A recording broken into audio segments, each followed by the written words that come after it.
केसरी श्याम श्याम भक्तों, इस चैनल पर आपका स्वागत है। श्याम भक्तों, आए दिन हम बाबा श्याम के चमत्कार से जुड़ी हुई सत्य कहानी लेकर आते हैं। ऐसे एक सच्चे भगत की सच्ची कहानी आपके लिए लेकर आए हैं।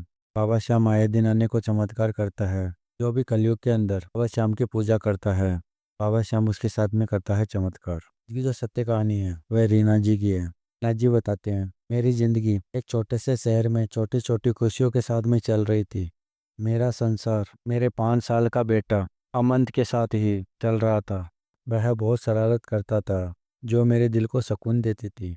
आगे रीना जी बताते हैं, मेरे को आज भी याद है, वह सुबह उठते ही मेरी गोद में चला आता था। कैसे दिन भर वह इधर उधर दौड़ता रहता था। और आगे रीना जी बताते हैं, मेरा भविष्य, मेरा हर सपना मन के साथ ही था। मैंने उसके लिए बड़े बड़े ख्वाब देखे थे। अच्छी शिक्षा देना, उसे एक सफल इंसान बनाना और उसे सब कुछ खुशियाँ देना जो मुझे नहीं मिला। मेरा यही ख्वाब था, लेकिन शायद मेरी खुशियों को किसी की नज़र लग गई थी। एक दिन अमन को बुखार हुआ। फिर घर में ही दवाई रखी थी, वह मैंने खिलाई। फिर भी बुखार कम नहीं हुआ। फिर धीरे धीरे बुखार और बढ़ने लगा के शरीर पर नन्हे नन्हे दाने निकलने लग गए, लाल। फिर पास ही में डॉक्टर था, तो मैं डॉक्टर के पास में अमन को लेकर गई। उसने दवाई दी, पर फिर भी कुछ भी फायदा नहीं हुआ। फिर आगे रीना जी बताते हैं, मन बुखार के कारण दिन पर दिन कमजोर हो रहा था। जो बच्चा दिन भर इधर उधर घूमता था, वह बेड पर बेजान पड़ा था। यही चिंता मेरे को खाई जा रही थी अंदर ही अंदर। आगे रीना जी बताते हैं, फिर मैं अमन को लेकर बड़े बड़े डॉक्टरों को दिखाया, फिर भी कुछ भी फायदा नहीं हुआ। मैंने अपनी जमा पूंजी सारी डॉक्टरों के पीछे लगा दी थी, कैसे भी करके अमन ठीक हो जाए। भी जांचें करवा ली, ब्लड जांच, एमआरआई भी, उसके अंदर भी पता नहीं चल रहा था आखिर हुआ क्या है। तो इसी टेंशन के कारण मेरे सर में दर्द हो जाता था बहुत। जैसे मैं डॉक्टर को दिखाती हूँ, तब डॉक्टर बोलते हैं ज्ञात वायरस है और इस वायरस का इलाज भी नहीं है। फिर आगे रीना जी बताते हैं, अमन की हालत दिन पे दिन बिगड़ती ही जा रही थी।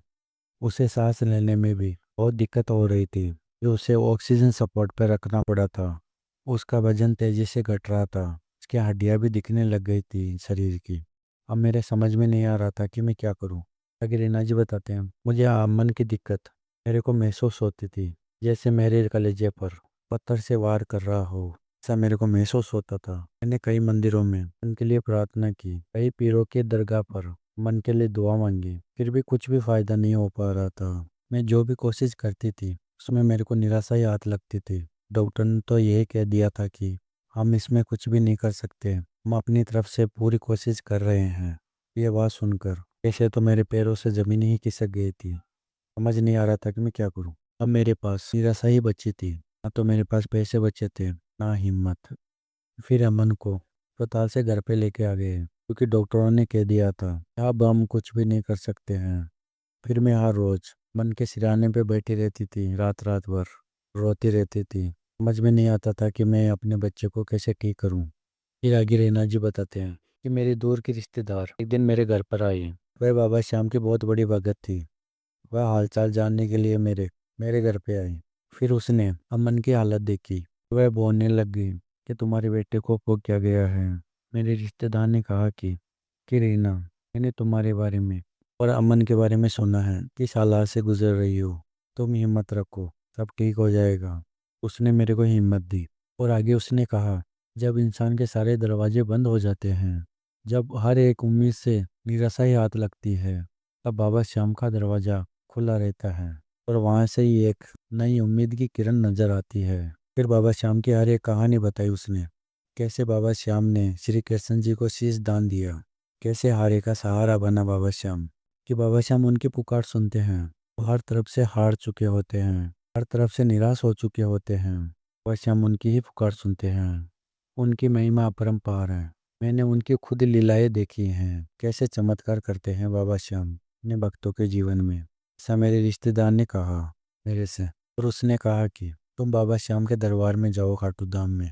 वहां पर जाकर बाबा श्याम से अर्जी लगाओ, बाबा श्याम तुम्हारी अवश्य सुनेंगे।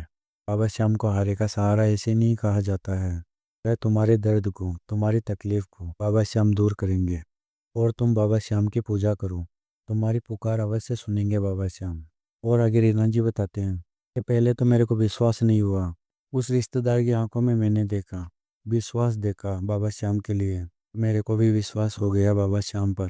फिर मेरे को आशा की एक किरण नजर आई। फिर मैंने सोचा कि मैंने इतना सब कुछ कर लिया है, क्यों ना मैं बाबा श्याम की पूजा करके ही देख लूं। बाबा श्याम मेरी सुन ले, कि शायद मेरे को बाबा श्याम अपने दरबार में बुलाना चाहते हैं, और शायद मेरा बाबा श्याम ही है मेरा सहारा बनेगा। ऐसा मैंने अपने मन में सोचा। फिर अगले ही दिन गाड़ी बुकिंग करके मैं अपने बच्चे को लेकर बाबा श्याम के दरबार में चली गई, और वहाँ पर बाबा श्याम से अरदास लगाई मैंने बाबा श्याम से यही कहा कि बाबा श्याम, आप तो हारे के सहारे हो, मैं हर तरफ से हार चुकी हूँ, मेरा सहारा बनो, और इस बच्चे की जीवन की डोर आपके हाथ में देती हूँ, अब बचाओ इसका जीवन, लजा रखो मेरी। यही बाबा श्याम को मैंने कहा। आगे रीना जी बताते हैं कि मैंने बाबा श्याम से कहा कि जब मेरा बेटा अमन ठीक हो जाएगा, तब मैं आपके दरबार में आती रहूँगी। मैं आपसे वादा करती हूँ, मेरे विश्वास को टूटने मत देना मेरे बाबा। फिर ये बात बोलकर हम लोग घर पे आ गए। फिर वहाँ से आने के बाद बाबा श्याम ने कृपा की अपनी, कि धीरे धीरे करके बुखार है जो जाने लग गया, तो जो शरीर पे लाल दाने थे वो भी ठीक होने लग गए। तब मैंने ऐसा बदलाव देखा अपने बच्चे में। तब मेरे को विश्वास हो गया बाबा श्याम पर कि ये बाबा श्याम का ही चमत्कार है। मेरे रिश्तेदार ने सच कहा था कि बाबा श्याम अपने भक्तों को दुखी देख ही नहीं पाते हैं, और वे अपने भक्तों के सारे संकटों को समाप्त करते हैं।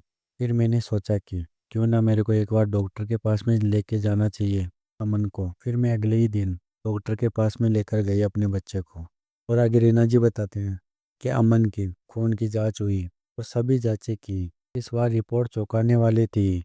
जो भी रिपोर्ट थी वह सब नॉर्मल आ रही थी। तब ये डॉक्टर भी देखकर हैरान हो गए कि ऐसे कैसे हो सकता है, ठीक होना तो नामुमकिन था, तो अब ऐसे रिपोर्ट नॉर्मल क्यों आ रही है। डॉक्टर भी ये देखकर हैरान हो गए। तो ये बात सुनकर मेरे मन में आया कि ये बाबा श्याम का ही आशीर्वाद है, कोई दवाई का असर नहीं हुआ है, क्योंकि दवाई खिलाना तो पहले ही बंद कर दिया था। मैं इतनी खुश हुई और घर पर आकर बाबा श्याम को इतना धन्यवाद किया।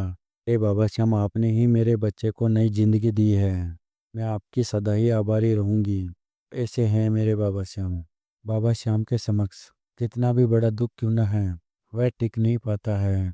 जब बाबा श्याम का आशीर्वाद अपने भक्त को मिल जाता है। तो श्याम प्रेमियों, ये हमने सुना है रीना जी की सत्य कहानी। यदि बाबा श्याम की महिमा आपको पसंद आई है, तो सच्चे श्याम प्रेमी के नाते इस बाबा श्याम की महिमा को लाइक कर देना। अगर आप नए आए हो इस चैनल पे, तो इस चैनल को सब्सक्राइब करके और भी श्याम भक्तों के साथ में इस बाबा श्याम की महिमा को शेयर करना, ताकि उनका विश्वास भी बाबा श्याम के ऊपर कई गुना हो, और उनके भी बिगड़े हुए कार्य बाबा श्याम की कृपा से बने। श्याम प्रेमी मिलते हैं अगली वीडियो में एक और नया चमत्कार लेकर। हमारे बाबा श्याम से यही प्रार्थना है कि बाबा श्याम की कृपा आपके ऊपर और आपके परिवार के ऊपर हमेशा के लिए बनी रहे। जय श्री श्याम सभी श्याम भक्तों को।